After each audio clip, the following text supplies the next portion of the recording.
Ve doi il er, korma min lindua ele le, which roughly translated from Elvish means greetings everyone, my heart sings to see thee. So welcome to my gameplay commentary video on Middle-earth: Shadow of Mordor. So to start, I just wanted to mention that I'm a big Tolkien fan. I love The Hobbit, I love Lord of the Rings, I love The Silmarillion. I saw The Fellowship of the Ring 7 times in theaters. I don't know everything about the lore, so don't quiz me because I will probably get it wrong. But I'm a big fan of Tolkien and his work. He created these really rich environments. He really made this sort of living, breathing world. So I came in with low expectations. I will be brutally honest with you guys. Low expectations because I haven't really found a good Middle-earth game for me yet. And there are some really good ones out there. But for me personally, I just didn't find one that really brought to life the world of Middle-earth. But Shadow of Mordor was actually pretty surprising to me, and it did a really good job of doing just that. So the gameplay for Shadow of Mordor is action RPG, and right off the bat, if you're familiar with the third-person action-adventure games, you'll get a strong feel for how this game is going to go. It's very reminiscent of Assassin's Creed, just in terms of the climbing, the jumping, the fighting, the assassinating, and stealth can go a long way in this game. It doesn't mean that you can't just run into a group of bad guys and totally fight them off, because in this game you're a total badass, and sometimes stealth kills are just the way to go. It's sometimes better for you just to get in, get your kill, and get out as soon as you can, because sometimes it's daunting to see just how many enemies you have on the field that are going to come after you if they see you and catch you. Now in this game you have 3 basic weapons. That's your trusty sword, your bow, and your dagger. The sword, obviously, is for your most offensive attacks when you're just wailing on people in the battlefield. If you want some really cool stealth kills, the bow is totally the way to go, especially if you're just picking off rocks from a distance. So much fun. And the dagger when you're just sneaking up on the Urok and you just kill them from behind. They never see it coming. It's great. Now you fill these runes on your weapons with abilities that you've gained from the Urok captains that you've killed on the battlefield. And the type of ability that drops sometimes depends on how you kill that Urok captain. So if you defeated them with a bow, then you may get a bow ability, which is pretty nice if you're actually gearing up to get certain abilities for your different weapons. So this game has quite a few things that I really like about it. First and foremost being a compelling story. Now I am a big story-driven gamer. If there is a story involved in the game, it had better be good or else I am not interested. And this one really did a good job of that. I don't know if it was the cinematography or the graphics or just the directing of the cutscenes. I don't know what it was, because this story at its essence is not groundbreaking. It's not new, it's not different, it's something that we've kind of seen and heard a bunch of times over. But for some reason, in this game, I'm hooked. The second big plus to this game, I think, is the setting. Now the setting takes place all in Mordor, and you're thinking, if you've seen the movies or read the books, Mordor. Well, Mordor is kind of a bleak place. The Dark Lord has taken up residence there. It is his Mount Doom at that point, and it's overrun with orc and Uruk-hai, and so it's not a really nice place to be. And you'd think a setting in that scenario would not be good, but this game takes place in between The Hobbit and the Lord of the Rings saga, so you kind of see Mordor before it becomes so totally bleak and desolate and destroyed.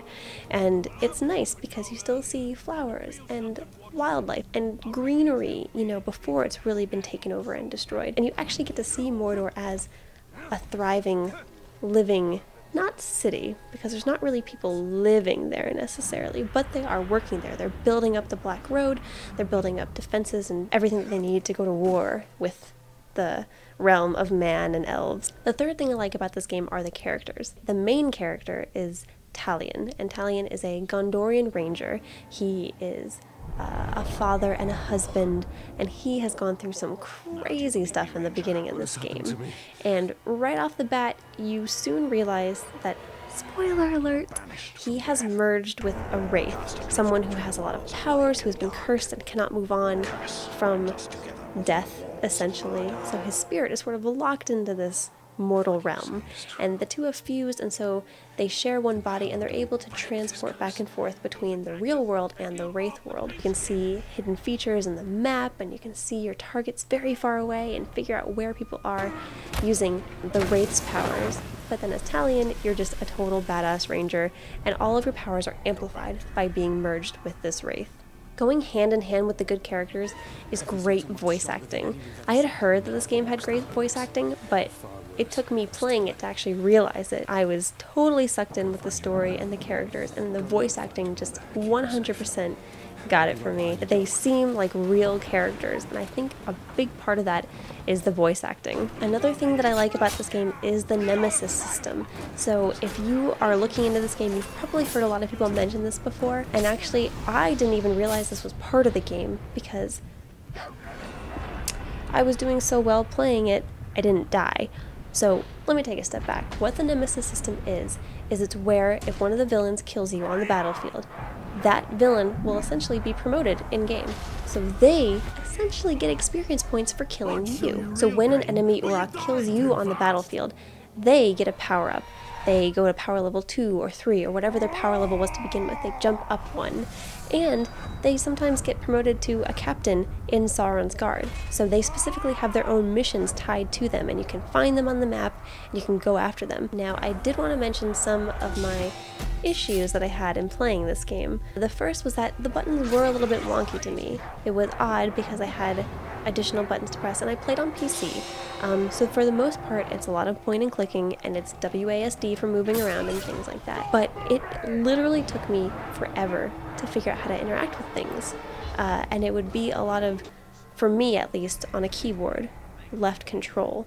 And that is far enough away where it's just kind of annoying to hit sometimes, and there was nothing on the main part of the screen that would show me what I was meant to do. I was like, how do I interact with this thing? There's something on the map. I'm standing right here.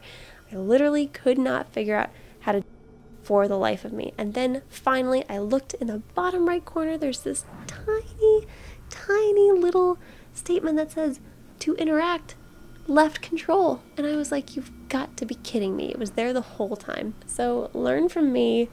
If you want to interact with something and you're playing on PC, chances are hit left control and you'll just be fine. I will also say that this game can get just a tiny bit repetitive at times, and that's because a lot of the missions seem to be the same. If you're trying to save men from the Uruk and their slaves, then free the slaves, distract the guards, kill all the archers, things like that. It can get a little bit repetitive, but there is something still fresh and invigorating about this type of game.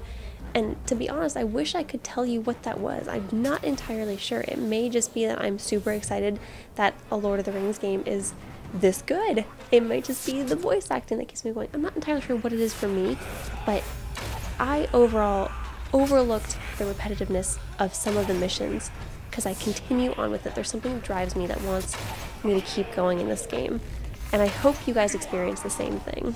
So overall, I think this game deserves 4 out of 5 grenades. It has great graphics, beautiful voice acting, awesome characters, a really intricate setting, and it's just a lot of fun. And if you're a Lord of the Rings fan, you should definitely give this a try. So you've listened to me rave about this game for the past, I don't know how many minutes, but I want to hear your take on it. So leave a comment and let me know. Are you enjoying Shadow of Mordor as much as I am? Thanks for watching, and na lu I govanjedvin novarje, which in Elvish means until next we meet, farewell. Hey everybody, Esper of the Fragdolls here, and I hope you guys are excited for a brand new gameplay video. And in this case, we're playing Magic 2015.